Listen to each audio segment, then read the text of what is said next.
ನಮಸ್ಕಾರ ಪ್ರೀತಿ ವೀಕ್ಷಕರಿಗೆಲ್ಲ ಮನೆ ಗೃಹಿಣಿ ಚಾನಲ್ಗೆ ಆತ್ಮೀಯವಾದ ಸ್ವಾಗತ. ಇವತ್ತು ಇನ್ನೊಂದು ಥರದ ಡಿಫ್ರೆಂಟ್ ಆಗಿರ್ತಕ್ಕಂಥ ದೋಸೆ ರೆಸಿಪಿ. ಸೊ ನೋಡಿದ್ರಲ್ಲ ಯಾವ ಥರ ಗರಿಗರಿಯಾಗಿ ತೆಳುವಾಗಿರ್ತಕ್ಕಂಥ ದೋಸೆ ರೆಡಿಯಾಗಿದೆ ಅಂತ. ಅಷ್ಟೇ ಅಲ್ಲ, ಗೂಡಾಗಿರ್ತಕ್ಕಂಥ ಹತ್ತಿಯಷ್ಟೇ ಮೃದುವಾದ ಸೆಟ್ ದೋಸೆ ರೀತಿಯಲ್ಲೂ ಕೂಡ ಇವತ್ತಿನ ಈ ದೋಸೆನ ರೆಡಿ ಮಾಡ್ಕೊಳ್ಬಹುದು. ಟೇಸ್ಟು ಕೂಡ ಅಷ್ಟೇ ತುಂಬಾ ಚೆನ್ನಾಗಿರುತ್ತೆ. ಬಾಯಲ್ಲಿಟ್ಟರೆ ಹಾಗೆ ಕರ್ಗೋಗುತ್ತೆ ಅನ್ನೋ ರೀತಿಯಲ್ಲಿ ಇವತ್ತಿನ ದೋಸೆ ರೆಡಿ ಆಗುತ್ತೆ. ತುಂಬಾ ಡಿಫ್ರೆಂಟ್ ಆಗಿರ್ತಕ್ಕಂಥ ಈ ಥರದ ದೋಸೆನ ಟ್ರೈ ಮಾಡಿರಲ್ಲ ಅಂತ ಅಂದ್ಕೊಳ್ತೀನಿ. ಬನ್ನಿ ಹೇಗೆ ಅಂತ ನೋಡೋಣ.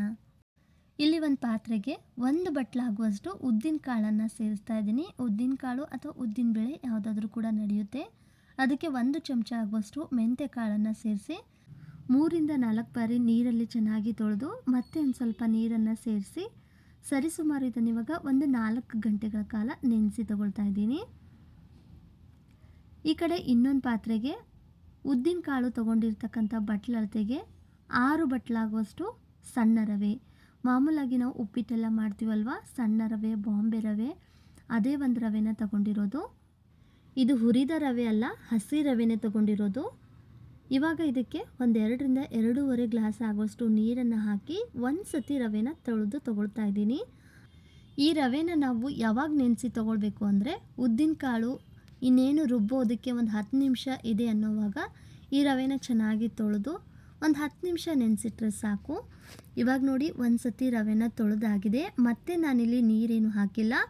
ಅದು ತೊಳೆದಾಗ ಇನ್ನೊಂದು ಸ್ವಲ್ಪ ನೀರು ಉಳ್ಕೊಳ್ಳುತ್ತಲ್ಲ, ಅಷ್ಟರಲ್ಲೇ ರವೆನ ನೆನೆಯೋದಕ್ಕೆ ಬಿಡ್ತಾ ಇದ್ದೀನಿ. 10 ನಿಮಿಷ ನೆನೆಸಿದ್ರೆ ಸಾಕು. ಉದ್ದಿನ ಕಾಳು ನಾವು ರುಬ್ಬೋ ಅಷ್ಟರಲ್ಲಿ ರವೆ ಕೂಡ ಚೆನ್ನಾಗಿ ನೆಂದಿರುತ್ತೆ. ಇಲ್ಲಿ ನೋಡಿ, ಒಂದು 4 ಗಂಟೆ ಆದಮೇಲೆ ಉದ್ದಿನ ಕಾಳು ಕೂಡ ಚೆನ್ನಾಗಿ ನೆಂದಿದೆ. ಇವಾಗ ಇದನ್ನು ಮಿಕ್ಸರ್ ಜಾರ್ಗೆ ಸೇರಿಸಿ ಗ್ರೈಂಡ್ ಮಾಡ್ಕೊಳ್ತಾ ಇದ್ದೀನಿ. ಫಸ್ಟಿಗೆ ಈ ಉದ್ದಿನ ಕಾಳನ್ನು ಪೂರ್ತಿ ನೈಸಾಗಿ ಗ್ರೈಂಡ್ ಮಾಡ್ಕೊಳ್ಬೇಕು. ಇಲ್ಲಿ ರುಬ್ಬೋದಕ್ಕೆ ಅಂತ ಉದ್ದಿನ ಕಾಳು ನೆನೆಸಿಟ್ಟಿರ್ತಕ್ಕಂಥ ನೀರನ್ನೇ ಸ್ವಲ್ಪ ಸ್ವಲ್ಪ ಸೇರಿಸ್ತಾ ಆದಷ್ಟು ಪೂರ್ತಿ ನೈಸಾಗಿ ಗ್ರೈಂಡ್ ಮಾಡ್ಕೊಳ್ತಾ ಇದ್ದೀನಿ. ಈ ರೀತಿ ನೆನೆಸಿರ್ತಕ್ಕಂಥ ನೀರನ್ನು ಸೇರಿಸೋದ್ರಿಂದ ದೋಸೆ ಹಿಟ್ಟು ಫರ್ಮೆಂಟೇಷನ್ ಇನ್ನೂ ಚೆನ್ನಾಗಾಗುತ್ತೆ. ಒಂದು ವೇಳೆ ಬೇಡ ಅಂದರೆ ನೀವು ಫ್ರೆಶ್ ಆಗಿರುವ ನೀರನ್ನು ಕೂಡ ಸೇರಿಸಿ ಗ್ರೈಂಡ್ ಮಾಡ್ಕೊಳ್ಬೋದು. ನೋಡಿ, ಇವಾಗ ಪೂರ್ತಿ ನಾನಿಲ್ಲಿ ನೈಸಾಗಿ ಈ ರೀತಿ ಗ್ರೈಂಡ್ ಮಾಡ್ಕೊಂಡಿದ್ದಾಗಿದೆ. ನಂತರ ಇದಕ್ಕೆ ಅರ್ಧದಷ್ಟು ನೆನೆಸಿಟ್ಟಿರ್ತಕ್ಕಂಥ ರವೆನ ಸೇರಿಸ್ತಾ ಇದ್ದೀನಿ. ಎಷ್ಟು ಹಿಡಿಯುತ್ತೆ ಅಂತ ನೋಡಿಕೊಂಡು ಅಷ್ಟನ್ನು ಸೇರಿಸಿ ಇನ್ನು ಉಳಿದ ಅರ್ಧ ರವೆನ ಆಮೇಲೆ ಸೇರಿಸ್ತೀನಿ. ಅದು ಕೂಡ ನಾವು ಹೇಗೆ ಸೇರಿಸ್ಬೇಕು ಅಂತಲೂ ಕೂಡ ತೋರಿಸ್ತೀನಿ. ಇಲ್ಲಿ ರವೆ 10 ನಿಮಿಷ ನೆನೆಸಿರೋದ್ರಿಂದ ಜಾಸ್ತಿ ಗ್ರೈಂಡ್ ಮಾಡ್ಕೊಳ್ಬೇಕು ಅಂತೇನಿಲ್ಲ. ಒಂದು 5ರಿಂದ 6 ಸುತ್ತು ಮಿಕ್ಸಿನಲ್ಲಿ ಗರ್ ಅಂತ ಗ್ರೈಂಡ್ ಮಾಡಿಕೊಂಡ್ರೆ ಸಾಕು. ನೋಡಿ, ಇವಾಗ ಈ ಥರ ನಾನಿಲ್ಲಿ ಗ್ರೈಂಡ್ ಮಾಡ್ಕೊಂಡಿದ್ದಾಗಿದೆ, ನೋಡ್ತಾ ಇದ್ದೀರಲ್ಲ. ಇವಾಗ ಇದನ್ನು ಒಂದು ಪಾತ್ರೆಗೆ ಸೇರಿಸ್ತಾ ಇದ್ದೀನಿ. ಪೂರ್ತಿಯಾಗಿ ಸೇರಿಸ್ತಾ ಇಲ್ಲ. ಒಂದು ಅರ್ಧದಷ್ಟು ಇನ್ನೂ ಬ್ಯಾಟರ್ನ ಮಿಕ್ಸರ್ ಜಾರ್ನಲ್ಲೇ ಉಳಿಸ್ಬಿಟ್ಟು ಇದಕ್ಕೆ ಇನ್ನುಳಿದ ಅರ್ಧ ರವೆನ ಸೇರಿಸ್ತಾ ಇದ್ದೀನಿ. ಅಂದರೆ ಬರೀ ರವೆನ ಗ್ರೈಂಡ್ ಮಾಡ್ಕೊಳ್ದೆ ಈ ಉದ್ದಿನ ಕಾಳು ಮಿಶ್ರಣ ಜೊತೆಗೇ ನಾವು ರವೆನ ಗ್ರೈಂಡ್ ಮಾಡ್ಕೊಳ್ಬೇಕಾಗುತ್ತೆ. ಈ ರೀತಿ ಗ್ರೈಂಡ್ ಮಾಡ್ಕೊಳ್ಳೋದ್ರಿಂದ ಪರ್ಫೆಕ್ಟ್ ಆದಂಥ ದೋಸೆ ಹಿಟ್ಟಿನ ಟೆಕ್ಸ್ಚರ್ ರೆಡಿ ಆಗುತ್ತೆ. ರವೆ ಹಾಕಿದ ಮೇಲೆ ಚೆನ್ನಾಗಿ ಅದು ಗ್ರೈಂಡ್ ಆಗಿ ನೈಸ್ ಆಗಿದೆ ಅಂತ ಅನಿಸಿದ್ರೆ ತೆಗ್ಕೊಂಡು ಬಿಡಿ. ಜಾಸ್ತಿ ಗ್ರೈಂಡ್ ಮಾಡ್ಕೊಳ್ಳೋಕೆ ಹೋದಾಗ ಏನಾಗ್ಬಿಡುತ್ತೆ, ಒಂದೊಂದು ಸತಿ ರವೆ ಗಟ್ಟಿ ಆದಂಗೆ ಆಗಿಬಿಡುತ್ತೆ. ಹಾಗೇನಾದರೂ ಆದರೆ ನೀವು ಟೆನ್ಷನ್ ತೊಗೊಳಕ್ಕೆ ಹೋಗಬೇಡಿ. ಸ್ವಲ್ಪ ಸ್ವಲ್ಪ ನೀರನ್ನು ಆ್ಯಡ್ ಮಾಡ್ತಾ ಮತ್ತೆ ಗ್ರೈಂಡ್ ಮಾಡ್ಕೊಳ್ಳಿ. ಅದು ಪರ್ಫೆಕ್ಟಾಗಿ ದೋಸೆ ಹಿಟ್ಟಿನ ಹದಕ್ಕೆ ಕರೆಕ್ಟಾಗಿ ಬಂದ್ಬಿಡುತ್ತೆ. ಇವಾಗ ನೋಡಿ, ನಾನು ಪೂರ್ತಿಯಾಗಿ 2 ಬ್ಯಾಚನ್ನು ಕೂಡ ಗ್ರೈಂಡ್ ಮಾಡ್ಕೊಂಡಿದ್ದಾಗಿದೆ. ಇದನ್ನು ಕೂಡ ಪಾತ್ರೆಗೆ ಸೇರಿಸಿ ಚೆನ್ನಾಗಿ ಇದನ್ನು ಒಂದು ಸತಿ ಗರಗರ ಅಂತ ಮಿಕ್ಸ್ ಮಾಡ್ಕೊಳ್ತಾ ಇದ್ದೀನಿ. ರವೆನ ಸಪ್ರೇಟಾಗಿ ಗ್ರೈಂಡ್ ಮಾಡ್ಕೊಳ್ದೆ ಉದ್ದಿನ ಕಾಳಿನ ಮಿಶ್ರಣ ಜೊತೆಗೆ ನೀವು ಗ್ರೈಂಡ್ ಮಾಡ್ಕೊಳ್ಳಿ. ಪರ್ಫೆಕ್ಟಾಗಿ ಈ ಒಂದು ದೋಸೆ ಬ್ಯಾಟರ್ ರೆಡಿ ಆಗುತ್ತೆ. ರುಬ್ಬಿದ ಹಿಟ್ಟನ್ನು ಈ ಥರ ಚೆನ್ನಾಗಿ 1-2 ನಿಮಿಷ ಮಿಕ್ಸ್ ಮಾಡ್ಕೊಳ್ಳೋದ್ರಿಂದ ಹಿಟ್ಟಿನಲ್ಲಿ ಒಂದು ಸ್ವಲ್ಪ ಗಾಳಿ ಅಂಶ ತುಂಬಿಕೊಂಡು ಹಿಟ್ಟು ಹಗುರಾಗಿ ಫರ್ಮೆಂಟೇಷನ್ ಕೂಡ ಚೆನ್ನಾಗಾಗುತ್ತೆ. ಇದನ್ನು ರಾತ್ರಿ 7 ಗಂಟೆಗೆ ನಾನಿಲ್ಲಿ ರುಬ್ಬಿಟ್ಟಿದ್ದೆ. ಬೇಗನೂ ಕೂಡ ನಾವಿಲ್ಲಿ ರುಬ್ಬಿ ಹುಳಿ ಬರ್ಸೋದಕ್ಕೆ ಇಡಬಾರ್ದು. ಸ್ವಲ್ಪ ಲೇಟಾಗಿಯೇ ರುಬ್ಬಿ ಬೆಳಗ್ಗೆವರೆಗೂ ಫರ್ಮೆಂಟೇಷನ್ ಆಗೋದಕ್ಕೆ ಬಿಡಿ.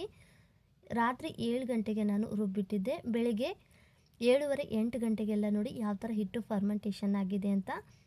ಈ ಒಂದು ಬ್ಯಾಟರ್ನ ನಾವು ತೀರಾ ಹುಳಿ ಬರ್ಸೋ ಅವಶ್ಯಕತೆ ಇಲ್ಲ. ಸ್ವಲ್ಪ ಫರ್ಮೆಂಟೇಷನ್ ಆದರೂ ಕೂಡ ಸಾಕು. ನೋಡ್ತಾ ಇರ್ಬೋದು ಯಾವ ಥರ ನೊರೆ ರೀತಿಯಲ್ಲಿ ಈ ಒಂದು ಹಿಟ್ಟು ಫರ್ಮೆಂಟೇಷನ್ ಆಗಿದೆ ಅಂತ. ಈ ಅಕ್ಕಿ ಉದ್ದಿನ ಬೇಳೆ ಹಿಟ್ಟು ಫರ್ಮೆಂಟೇಷನ್ ಯಾವ ಥರ ಉಬ್ಕೊಂಡು ಬರುತ್ತಲ್ಲ, ತೀರಾ ಅಷ್ಟೊಂದೇನು ಉಬ್ಬಿ ಬರೋದು ಬೇಡ. ಈ ಥರ ಸ್ವಲ್ಪ ಫರ್ಮೆಂಟೇಷನ್ ಥರ ಆಗಿದ್ದರೆ ಸಾಕು, ದೋಸೆ ಚೆನ್ನಾಗೇ ಬರುತ್ತೆ. ಈ ದೋಸೆ ಬ್ಯಾಟರ್ನ ನೀವು ಸ್ಟೋರ್ ಮಾಡಿಡೋದೆ ಇವತ್ತಿಗೆ ಖಾಲಿ ಮಾಡಿಬಿಡಬೇಕು. ಜಾಸ್ತಿ ಸ್ಟೋರ್ ಮಾಡಿಟ್ಟಂಗೆ ಹುಳಿ ಜಾಸ್ತಿ ಬಂದುಬಿಡುತ್ತೆ. ಹಾಗಾಗಿ ಬೆಳಿಗ್ಗೆ ಅಥವಾ ಮಧ್ಯಾಹ್ನದ ಹೊತ್ತಿಗೆ ಈ ಒಂದು ಬ್ಯಾಟರ್ನ ದೋಸೆ ಮಾಡಿಕೊಂಡು ಖಾಲಿ ಮಾಡಿಬಿಡಿ. ಇವಾಗ ರುಚಿಗೆ ತಕ್ಕಷ್ಟು ಉಪ್ಪು ಹಾಗೆ ಸ್ವಲ್ಪ ಸಕ್ಕರೆ ಪುಡಿ ಮತ್ತು ಒಂದು ಸ್ವಲ್ಪ ಅಜ್ವೇನ ಅಥವಾ ಓಂ ಕಾಳನ್ನು ಸೇರಿಸಿ ಚೆನ್ನಾಗಿ ಇದನ್ನು ಮಿಕ್ಸ್ ಮಾಡ್ಕೊಳ್ತಾ ಇದ್ದೀನಿ. ಇಲ್ಲಿ ಸ್ವಲ್ಪ ಸಕ್ಕರೆ ಪುಡಿ ಹಾಕೋದ್ರಿಂದ ದೋಸೆಗೆ ಒಂದೊಳ್ಳೆ ಬಣ್ಣ ಬರುತ್ತೆ, ಬೇಡ ಅಂದರೆ ನೀವು ಸ್ಕಿಪ್ ಮಾಡ್ಬೋದು. ಹಾಗೆ ಸ್ವಲ್ಪ ಅಜ್ವೇನವನ್ನು ಹಾಕೋದ್ರಿಂದ ದೋಸೆ ತುಂಬ ಫ್ಲೇವರ್ಫುಲ್ಲಾಗಿ ರುಚಿಯಾಗಿ ಬರುತ್ತೆ. ಜೊತೆಗೆ ದೋಸೆ ಜಾಸ್ತಿ ತಿಂದಾಗ ಕೆಲವೊಬ್ಬರಿಗೆ ಎದೆ ಉರಿ ಥರ ಆಗ್ತಾ ಇರುತ್ತಲ್ವ, ಸೊ ಅದು ಆಗೋದು ಕಡಿಮೆ ಆಗುತ್ತೆ. ಒಂದು ವೇಳೆ ದೋಸೆ ಬ್ಯಾಟರ್ ಏನಾದರೂ ಸ್ವಲ್ಪ ಗಟ್ಟಿ ಅಂತ ಅನಿಸಿದ್ರೆ ಮತ್ತೆ ಸ್ವಲ್ಪ ನೀರು ಹಾಕ್ಕೊಂಡು ರೆಡಿ ಮಾಡ್ಕೊಳ್ಳಿ. ನಾನೇನಿಲ್ಲಿ ಮತ್ತೆ ನೀರು ಹಾಕಿಲ್ಲ, ಕರೆಕ್ಟಾಗಿತ್ತು ಕನ್ಸಿಸ್ಟೆನ್ಸಿ. ನೋಡ್ತಾ ಇದ್ರಲ್ಲ, ಈ ರೀತಿಯಾಗಿ ದೋಸೆ ಬ್ಯಾಟರ್ ರೆಡಿಯಾಗಿದೆ. ಇಲ್ಲಿ ದೋಸೆ ಹೆಂಚನ್ನು ಕಾಯಕ್ಕಿಟ್ಟಿದ್ದೆ.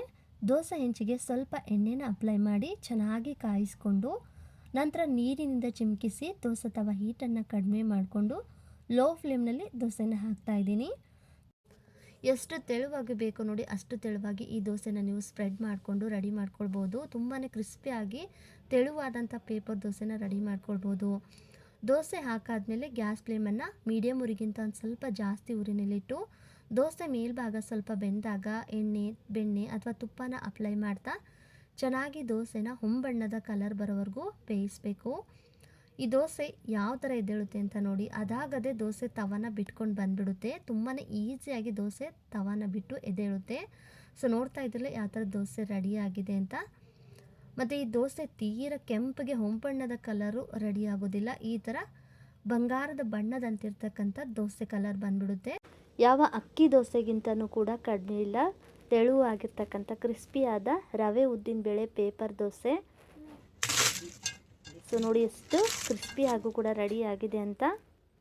ಪ್ರತಿ ಬಾರಿಗೂ ದೋಸೆ ಹಾಕಬೇಕಾದ್ರೆ ದೋಸೆ ತವ ಹೀಟನ್ನು ಕಡಿಮೆ ಮಾಡಿಕೊಂಡು ಲೋ ಫ್ಲೇಮ್ನಲ್ಲಿ ದೋಸೆನ ಹಾಕಿ ನಂತರ ಗ್ಯಾಸ್ ಫ್ಲೇಮನ್ನು ಮೀಡಿಯಮ್ ಉರಿಗಿಂತ ಸ್ವಲ್ಪ ಜಾಸ್ತಿ ಉರಿನಲ್ಲಿಟ್ಟು ಬೇಯಿಸ್ತಾ ಈ ಥರ ದೋಸೆ ಮೇಲ್ಭಾಗ ಸ್ವಲ್ಪ ಬೆಂದಾಗ ಬೆಣ್ಣೆ ಅಥವಾ ತುಪ್ಪನ ಅಪ್ಲೈ ಮಾಡ್ತಾ ದೋಸೆ ತವಾನ ಸ್ವಲ್ಪ ತಿರುತ್ತಾ ಎಲ್ಲ ಭಾಗದಲ್ಲೂ ಕೂಡ ದೋಸೆನ ಚೆನ್ನಾಗಿ ಬೇಯಿಸ್ಕೊಂಡ್ರೆ ಈ ಥರ ಹೊಂಬಣ್ಣದ ಕಲರ್ ಆಗಿರ್ತಕ್ಕಂಥ ದೋಸೆನ ರೆಡಿ ಮಾಡ್ಕೊಳ್ಬೋದು.